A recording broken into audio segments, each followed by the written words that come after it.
We are built for this network, for the strong, not the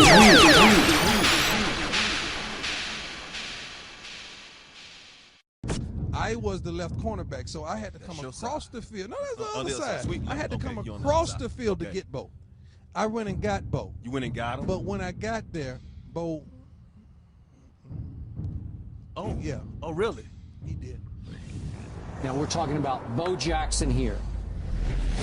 Bo would dominate in football and baseball just the way he dominated in the late 80s. That's about as embarrassing a thing as can happen to you as a defensive player.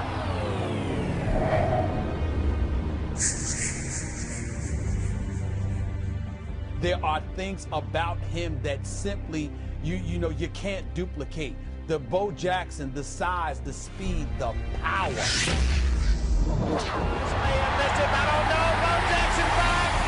I mean, he had all of that. And he makes the catch.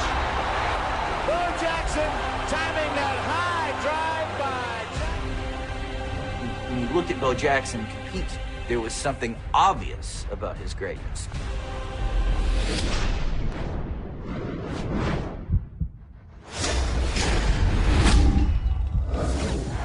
You know, that's like Muhammad Ali or something. So fast and so sharp and hit so quick that you're stunned the guy's trying to tackle you.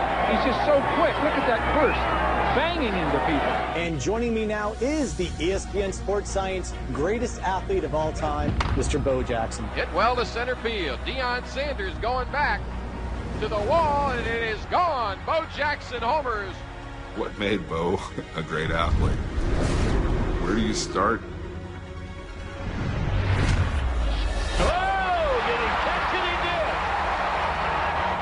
To achieve that level of greatness and sustain it in one sport, how you gonna have it to give to another? The Kingdom in Seattle, Washington. It'll be a noisy sellout crowd for tonight's meeting of the Seattle Seahawks and the Los Angeles Raiders. He and Bosworth one-on-one, and Jackson just jumps him into the end zone. You can't tell me that Bo Jackson didn't arrive on Earth naked in a blue ball of light. No, it's Super Bowl. Even though you've been raised with a human being, you're not one of them. You have great power. He's the only player in NFL history to run more than 90 yards for a touchdown twice in one season. Nobody catches Bo. Touchdown. He may not stop at Tacoma. He's gone. Portland. He just went by Spokane. He's the only athlete ever to compete at all-star level in two professional sports. It is arguably the greatest athlete in the history of pro sports. He's got world-class speed and enormous strength, coupled with surprisingly supple coordination. Jackson wears baseball and football, and you did football. Leading on, the American League's top vote getter of 1989, Bo Jackson. So that Bo down there, that's a pretty interesting hobby he has for his vacation. When baseball ends, he winds up playing football. The dude hit 32 homers and was an all-star for the Royals, and he was a Pro Bowl running back.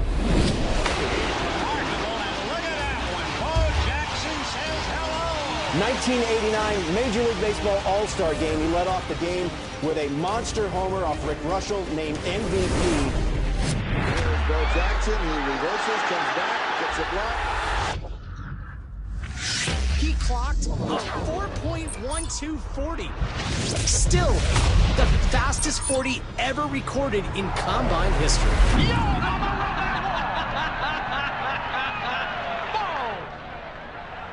We may be watching history tonight. What are little boys' dreams made of? Touchdown runs on the gridiron, home runs in an all-star game. What do you call a kid who does both? Well, his mother called him Vincent Edward Jackson, but America knows him as Bo Jackson. A combination of speed and power.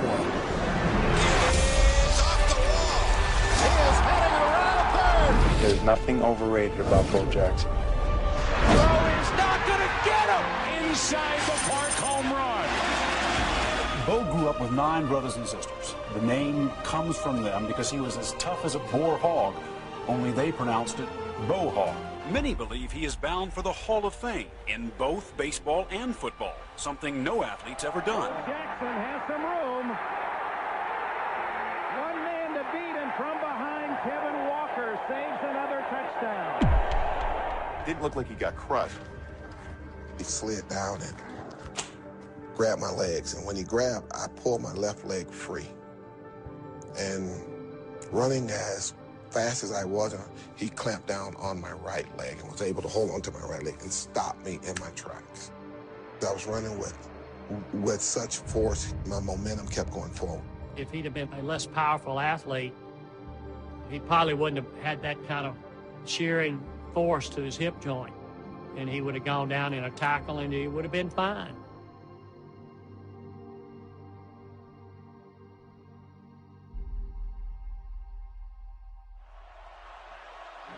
And Walker, as he made the tackle, had only the one leg to grab, and apparently Bo Jackson, shaken up a bit, has not gotten to his feet as yet.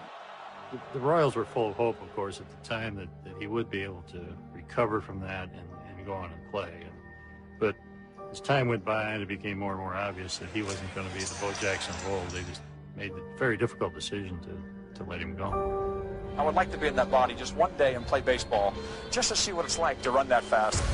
Every sport that Bo competed in, he was pretty good at it.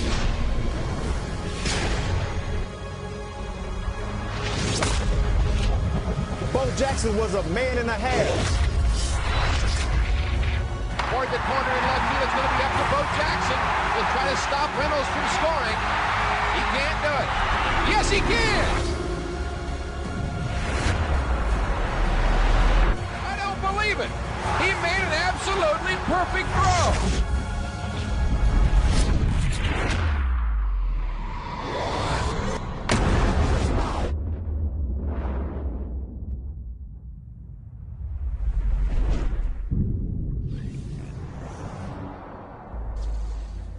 So let's start playing. On the Raiders, I'm Bo Jackson. Bye-bye. See, Peter, he's too fast. You gotta tackle me. It's B. You gotta press B. I'm pressing B. He's too fast. Going over here? Going over here now? Bo Jackson also played professional baseball. Shut up, Joe. Everybody knows that. A touchdown! Yeah! I won the game, and now I'm gonna jump Bo Jackson!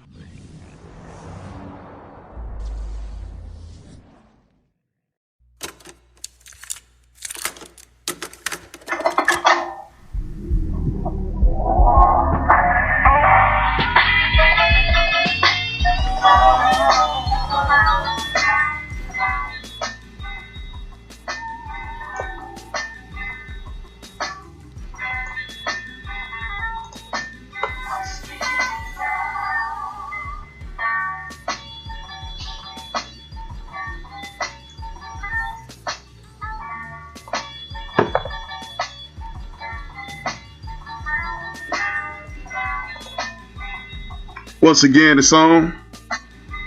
It's your man H-Rap B. This is built for this network. This is the End of the Bench podcast. Thank you for tuning in. It's been real.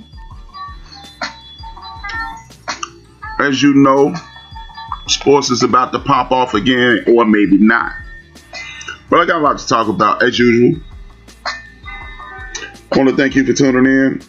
And always remember, this is a podcast.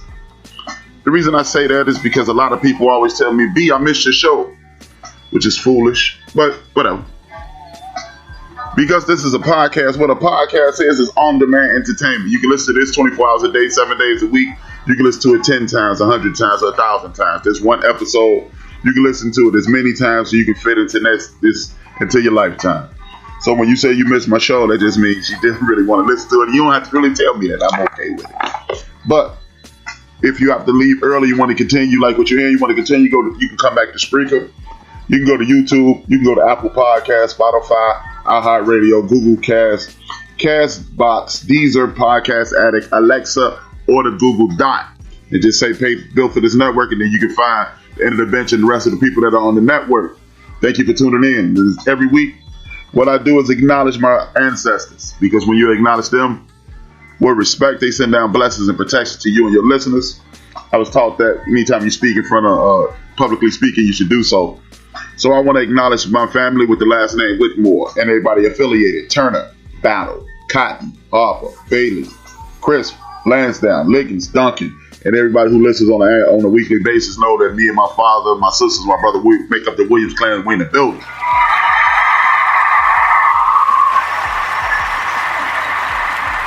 I just got a little bad news. Sending a prayer to my cousin Mike and his family. I don't know if he want me to tell y'all his business, but I just sent a prayer out to him. Things ain't right, but they will be. They will be. Praying for you, cuz. Much love. He always listening. He's in the Jacksonville, Florida area.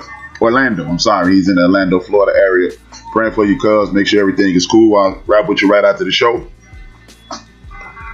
Man, and again, man, always listen to Built for This Network. If you receive the link from me, all you have to do is click the link and come right on in. And then we'll get at you one at a time. You know what I mean?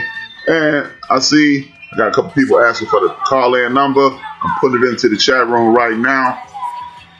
It's a full plate, and I always had a call line open. There it is: 773-797-2409, 773-797-2409. This music is a little loud. Hopefully it's not for you. I'm gonna turn it down either way.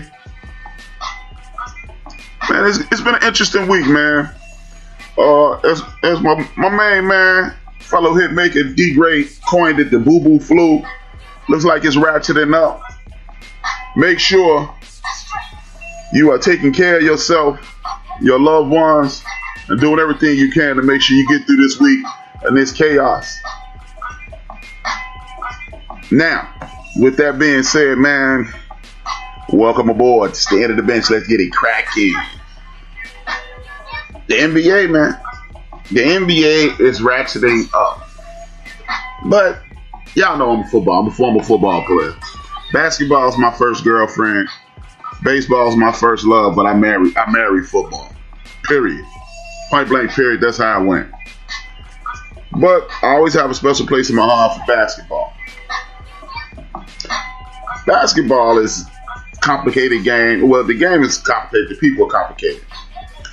We'll start off with Dwight Howard. Dwight Howard made a big fuss about, oh man, this social justice thing and this, that, and the third. And then him and Kyrie Irving and Avery Bradley made a big deal about not playing and the whole get down with the social unrest. And this is an opportunity, blah, blah, blah, yankety smacky. When it all shook out, the only person who was really serious was William Avery. Or Avery Bradley, excuse me. He was the only one really serious. He's the only one that didn't play. And it's kind of embarrassing, man. It's truly embarrassing that they used that opportunity to pretend that they were down for something, then you go ahead and play. You go get John Carlos, and we're serious about this. And then, again, you're making a mockery of this shit, man. People are losing their lives. People don't have time for you to be pump faking, as my nephew says. And when you pump fake like that, you really make a mockery of the movement. It's not to be played with, man. People are laying their lives on the line, their futures on the line, and things of that nature. And you guys out here pretending that you're down for a cause. Because like I said at the beginning of it, if you were really down for the cause, why you've been black for at least 25 years, at a minimum. And with Dwight Howard and Kyrie, y'all been black 30 years. So, oh man, I ain't down. You know, it shouldn't take somebody getting killed in the street for you to be down. But anyway, the bubble's about to start, and it's been one problem after the next. And one of the problems is a lot of these guys are testing COVID positive, which is scary as hell, man. We don't know what the hell's going on with this nonsense. We can't put our finger on it. We can't do none of that stuff. So while as sports fans, we love to talk about sports. We love the sports debate. And, shows like my show, Rocket Show, Trey and Mike Show, the Barbershop Show, Vince Wright, or whoever you're listening to at this point. We love to talk about sports, and we need things to talk about. But I don't want to talk about somebody getting sick and dying or spreading this to their family. But it's just kind of interesting that a lot of people are calling for this. I like sports, man. I mean, it is what it is. But I want you to understand, if I never watched another sporting event